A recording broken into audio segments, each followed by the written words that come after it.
Cek. Bismillahirrahmanirrahim. Assalamualaikum warahmatullahi wabarakatuh. Selamat siang Jambore Stand Up Indo, mana suaranya?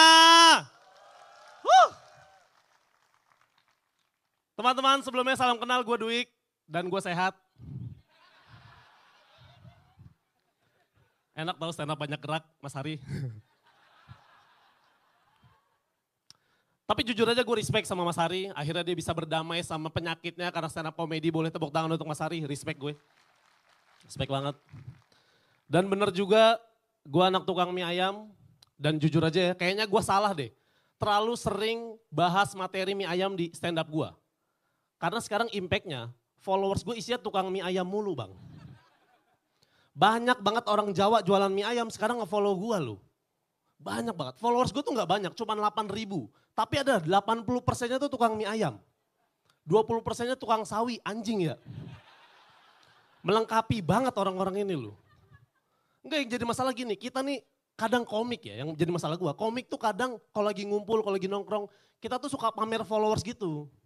Yang cewek-cewek cantik kayak, yang ini cantik nih, yang ini lebih cantik. Gue tuh gak pernah bisa masuk tuh. Karena followers tukang mie ayam mulu. Gue tuh di belakang kayak, yang ini enak nih. Ayamnya banyak gitu. Gue cuma bisa gitu loh. Dan followers ini tuh yang ngebuat gue tuh takut bikin stand up special show. Takut gue. Karena gue takut yang datang tuh tukang mie ayam mulu, sumpah. Gue gak siap di depan venue banyak gerobak tuh gue gak siap tau. Nonton Dwi, di mana nonton Dwi gitu. Ih, takut gue. Takut gue. Penonton gue pada pakai handuk kecil ya kan. Lagi stand up ada yang kabur, kenapa ada Pol PP anjing lanjut besok gitu. Takut gue sumpah. Ya Allah. Tapi kalau kejadian aneh pasti bingung parkir gerobaknya di mana. Datang kan, parkir di mana Mas? Sini nih samping Pario, jangan kunci stang. Iya. Gas saya bawa ke dalamnya, ya lah takut bat hilang, kayete. Oh yaudah. Gasnya kayete bawa deh. Tapi kalau itu kejadian ya, kayak itu bakalan jadi show paling berminyak deh. Itu show licin banget pasti. Tukang mie ayam mulu. Penyesalan lain gue terlalu sering bahas mie ayam. Sekarang job gue lebih banyak job dagang daripada job stand up. Gue pernah belum lama dipanggil sama narasi. Gue pikir untuk stand up, ternyata untuk dagang. Diundang Habib Jafar, gue pikir untuk konten, ternyata untuk dagang.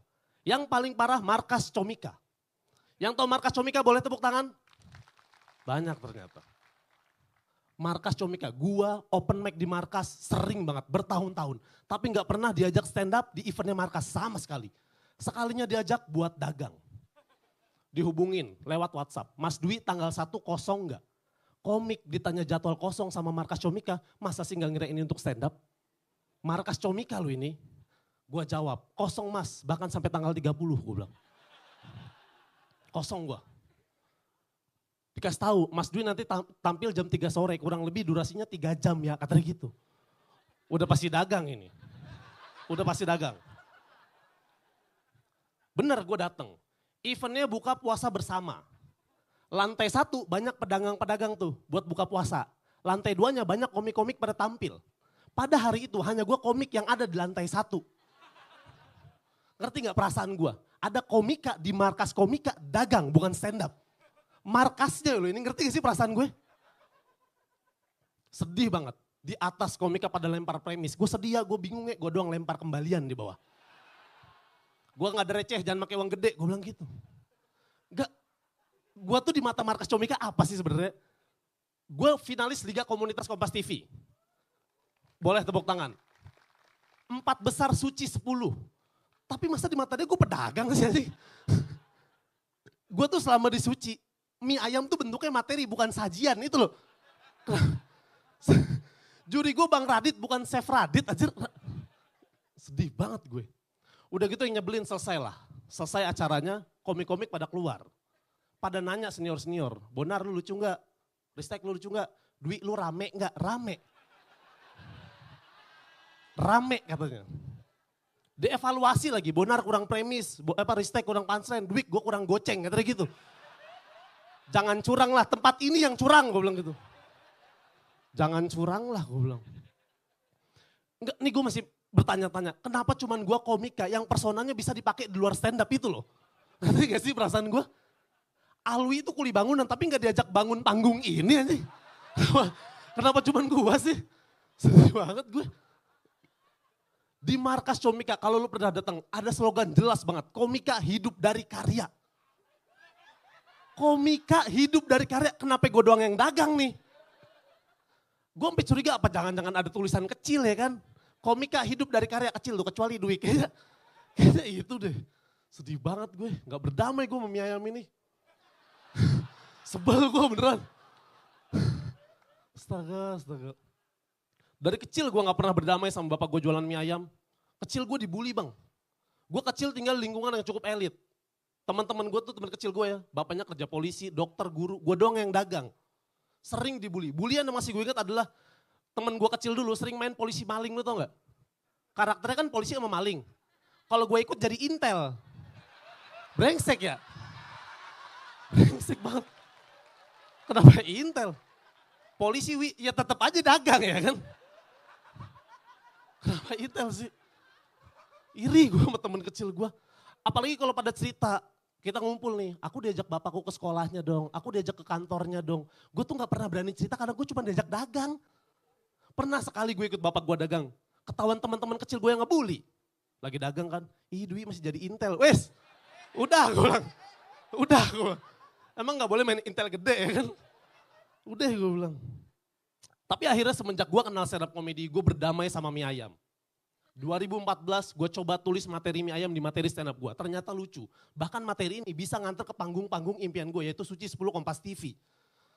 Ketika gue berdamai sesuatu, gila ternyata itu terjadi gitu, rezeki terjadi gitu. Pada saat itu gue bangga banget, akhirnya gue jadi tukang mie ayam yang masuk TV. Ya maksud gue banyak sih, cuman kan bisa jadi saksi kecelakaan ya kan. Investigasi formalin itu kan. Gue doang nih prestasi nih gue bilang. Bangga gue. Bahkan materi mie ayam ini nginspirasi banyak komik-komik baru di komunitas gue Cikarang. Buat akhirnya mereka ceritain bapaknya jualan apa. Sumpah. Di Cikarang ada komik yang cerita bapaknya tukang telur gulung. Ada yang cerita bapaknya tukang agar lukis. Bahkan ada yang cerita bapaknya pejudi. Demi tujuan yang sama, pengen masuk Suci Kompas. Maksud gue kenapa pejudi? Kompas juga sih, cuman Kompas petang goblok ini mah. Lu ngelaporin bapak lu ke penjara ini. Bodoh banget lu. Setiap kita open mic, selalu dibarengin yang dagang-dagang. Bilangnya parade UMKM, brengsek ya. Brengsek ya. Terus gue pikir, gue hanya menginspirasi komik Cikarang. Ternyata enggak, ada komika dari Jakarta Pusat namanya James, dia tukang jahit. Pengen banget ketemu gue dan akhirnya ketemu. Dia nanya gini, Mas Dwi gimana sih cara nge-branding dagangan kita lewat stand up comedy? Aku juga pengen deh nge-branding jahitanku lewat stand up. Apalagi makin iri ketika ngeliat Mas Dwi bisa buka mie ayam di stand up fest. Aku juga pengen deh buka jahitan di stand up fest, dia bilang gitu. Buka jahitan di stand up fest, maksud gue buka jahitan mah di rumah sakit, goblok juga. Saya mau buka jahitan, itu buka jahitan. Maksud gue gini, pun kalau kejadian James buka jahitan di stand up fest, pertanyaan gue cuma satu, siapa? Siapa komik yang mau tampil ngecilin celana? Siapa? Gak ada, komik tuh kurang pansen, bukan kurang pendek ya kan. Kurang pendek nih. Udah sekian aja dari gua, terima kasih banyak teman-teman. Terima kasih banyak, ketahuan terima kasih.